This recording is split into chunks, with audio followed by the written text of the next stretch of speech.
I want to show you a picture. You've seen it before, and you may recognize it even if you wish you didn't.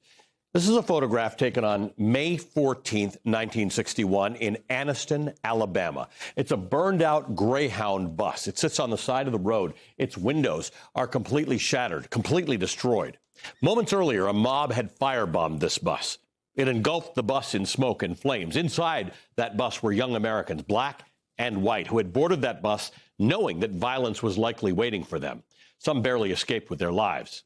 Now, we often remember these images as a story about courage. And it is a story about courage. But if that's all we remember, then we misunderstand what was really happening that day and that year. You see, the Freedom Riders were not simply protesting segregation. They were testing whether the government of the United States would enforce its own laws.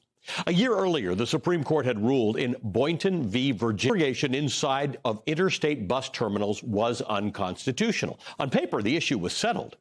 In practice, nothing had changed.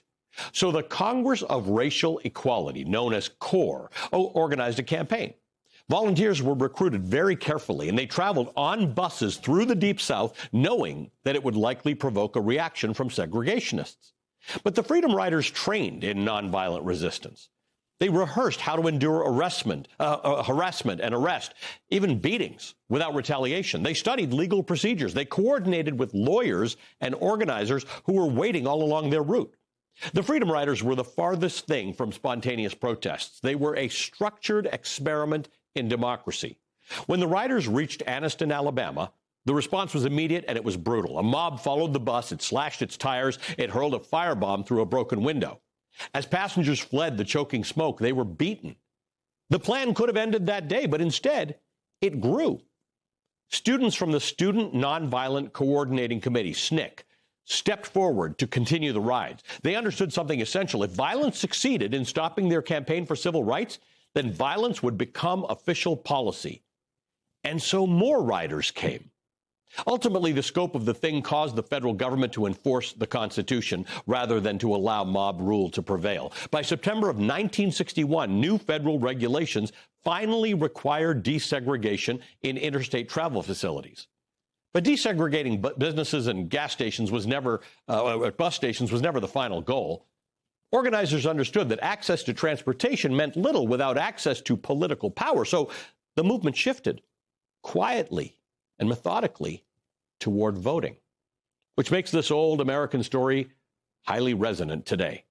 Across Mississippi and Alabama and Georgia, activists began helping black Americans register to vote in systems that were deliberately designed to prevent that.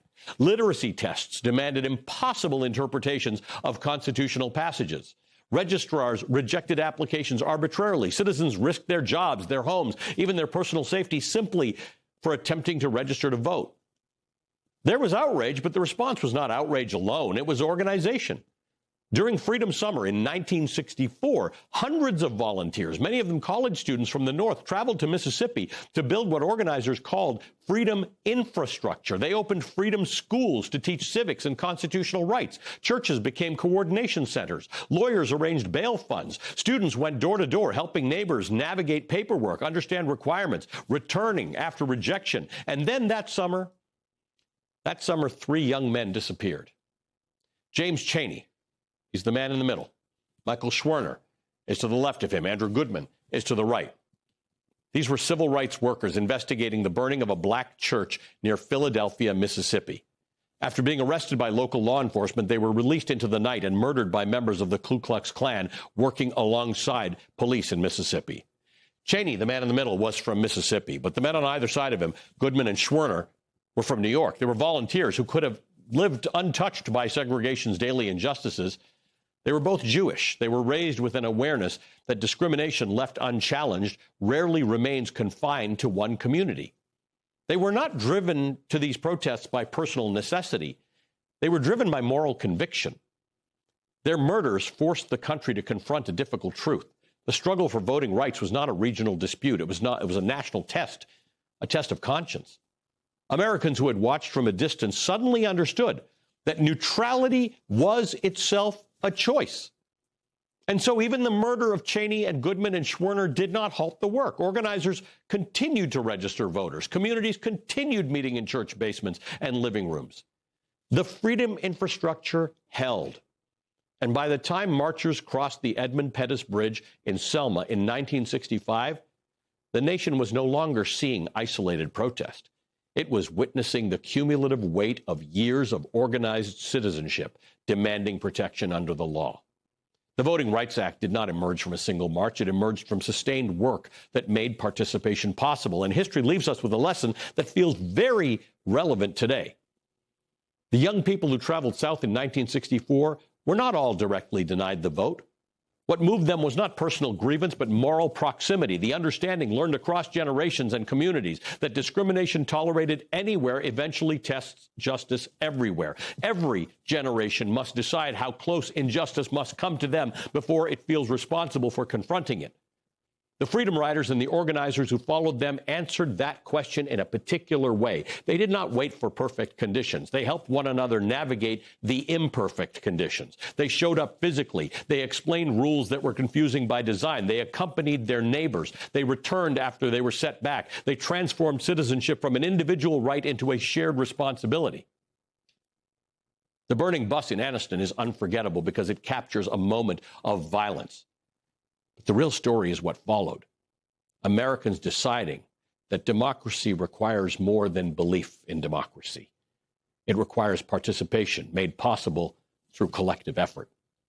History remembers the marches and the flames because they were dramatic, but democracy rarely turns on dramatic moments. It turns on whether ordinary people decide to help one another participate, to make rights usable, not merely admirable. The Freedom Riders did not know how their story would end. They only knew that the work belonged to them. They knew that the work was theirs to do. Every generation eventually reaches that same conclusion. The question is never whether history will ask something of us. It will. The question is whether we will recognize the moment when it does.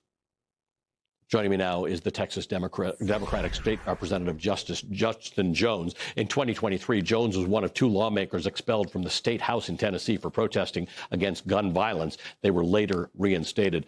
Brother Jones, thank you for being with us. You are someone who knew full well when you were called to action. And that's the thing about us, right? The call is there. We just have to be able to receive it right now. That's exactly it, Brother Velshi. And I just get goosebumps hearing what you're saying. I just got back from Reverend Jesse Jackson's funeral in Chicago. We lost another Freedom Rider and elder, Dr. Bernard Lafayette, who was the architect who did the groundwork for the Selma Voting Rights Act, which we celebrate today, Bloody Sunday.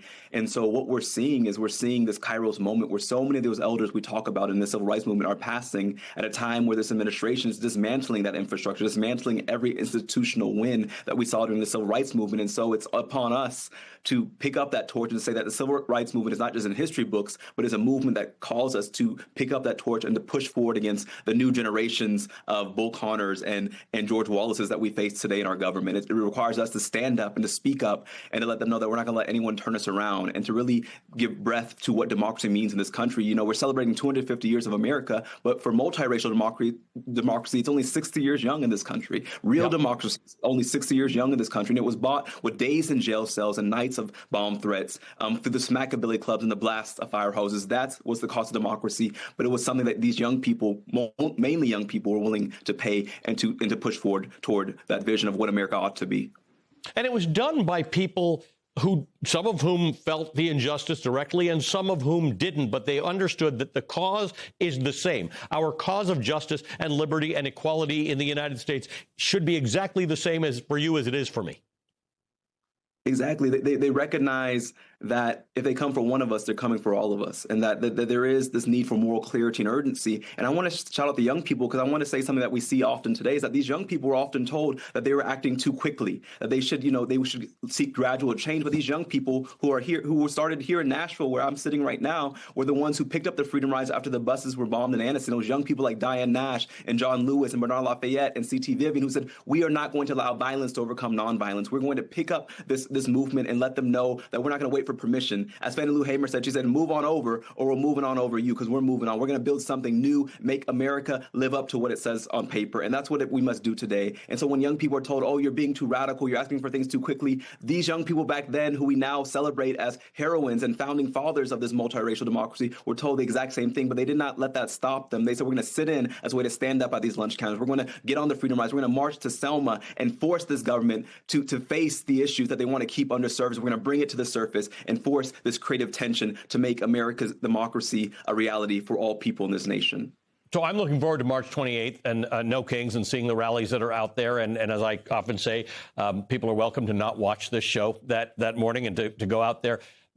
That is one amazing part of it. We are seeing the actual this protest that people can get involved in no matter who they are, what walk of life. But the part of the Freedom Riders thing that interests me is that there is another space as well, right, for people who are who want to do something else, who can say, I can go out. We saw it in Texas this weekend, on Tuesday. We saw what voter suppression looks like.